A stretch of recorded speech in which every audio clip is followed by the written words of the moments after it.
Hey there, welcome back to No Reservations, Kasey Anton's Guide to Restaurant Success. I am Kasey Anton, and here is your episode number 17. And this one we're calling Innovation in Action, Embracing Creativity for Competitive Advantage. Okay, so let's dive right into the material. So, first off, if you know me or if you've listened to any of the prior podcast episodes, you know that I'm kind of on the fence when it comes to technology, which can go hand in hand with innovation in some ways, not in all ways.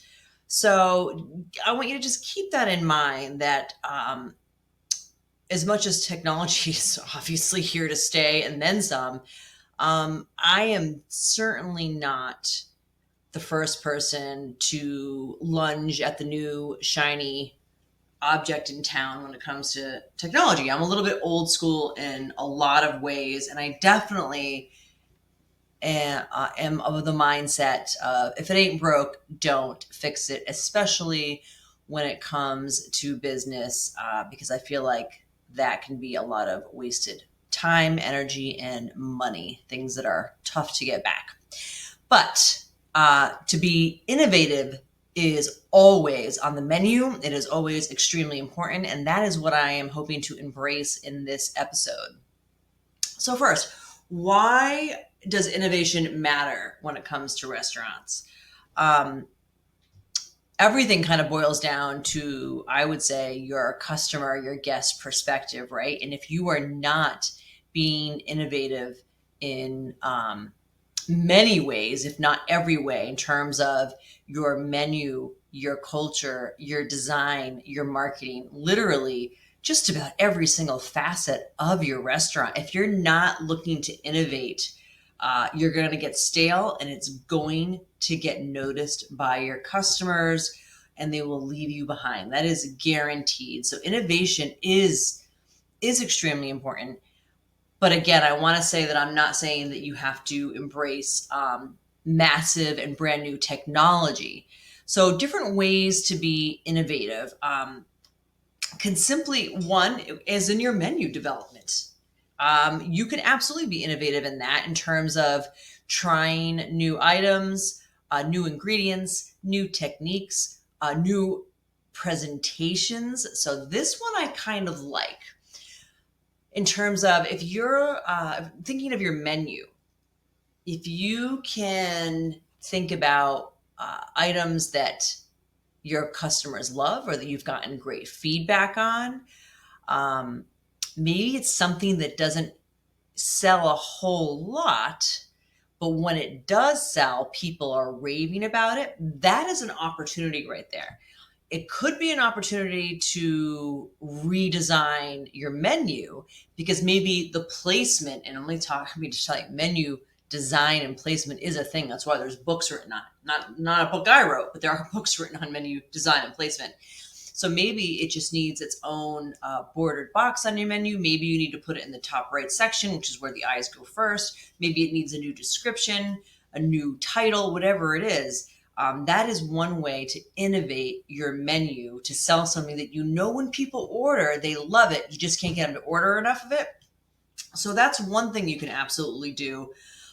Or create a whole new signature dish. Or maybe if you're looking to kind of redo your menu, maybe look at the last 3 or 5 years and what were the top selling items, and maybe you kind of create a new dish off of what people like. So there's so many things you can do to be innovative. But I have to say, especially, I mean, I would say this is true for casual restaurants as well. But I would say for the upper end dining, so the higher end, not high end, but the higher end, casual to higher end fine dining out for the full service restaurants, that if you're not changing your menu enough, it does get noticed. And I am not saying changing everything on it. You do not want to do away with your crowd pleasers. There are restaurants that do that. It makes no sense to me. Definitely keep maybe 20%, 30% of your menu the same, the top items that are selling over and over again. Don't disappoint your customers. Keep those. but please change out the other ones, whether seasonally, minimum of biannually, but I would say at least 4 times a year. You want to change out some items, try some new stuff, bring back some old stuff, things like that. So menu development, menu innovation, absolutely imperative.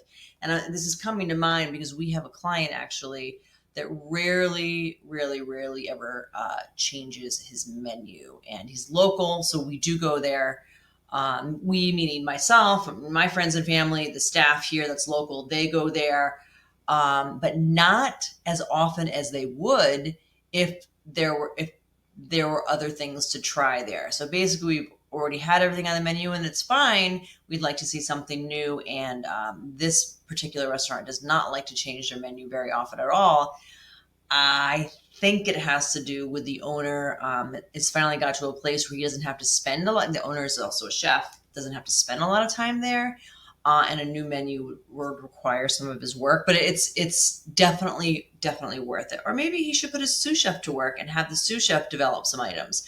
Maybe it's in the specials. I don't know, but just having a stale menu over and over and over again, even if it's just visually, it needs some change. And another thing you can do with menu innovation is the dietary trends. And this comes to mind because gluten-free is definitely a hot topic out there right now. And when people are talking about, I want to go to a restaurant that has some gluten-free options that aren't just the same old.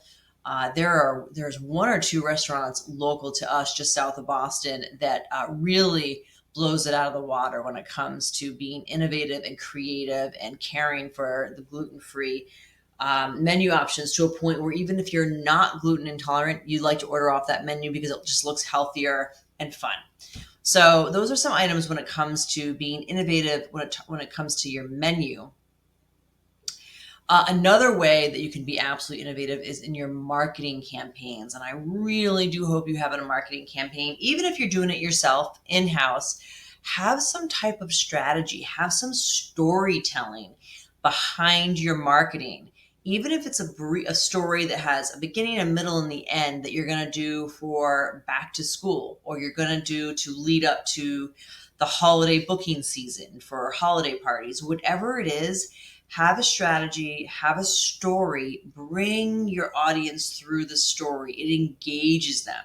And there are so many ways to do that through Reels and TikTok or whatever you're on. Don't let, even if you're not a fan of social media, and I mean, I definitely am not. Of course, I'm of an older generation, and most of my friends and people I know can't say that they love social media. But if you own a business, let's face it, you're stuck with it, and you got to get into it. You don't have to be an expert at it, but you got to utilize it to your advantage. And there are many ways to do that. You can innovate your operational processes, and this could be through technology. There's so much tech out there for when it comes to restaurants, and I would highly recommend going to a trade show, one of your conferences. I know that every state has a restaurant association. I'm sure they have a conference. They might even have some mini conferences throughout the year. The National Restaurant Association does one in Chicago coming up. I think that's in March or April of next year. But that's a place where you can really go and be interactive with some crazy technology going on out there when it happens to operational processes. And some might be for you, some may not be. I mean, I can't say that right off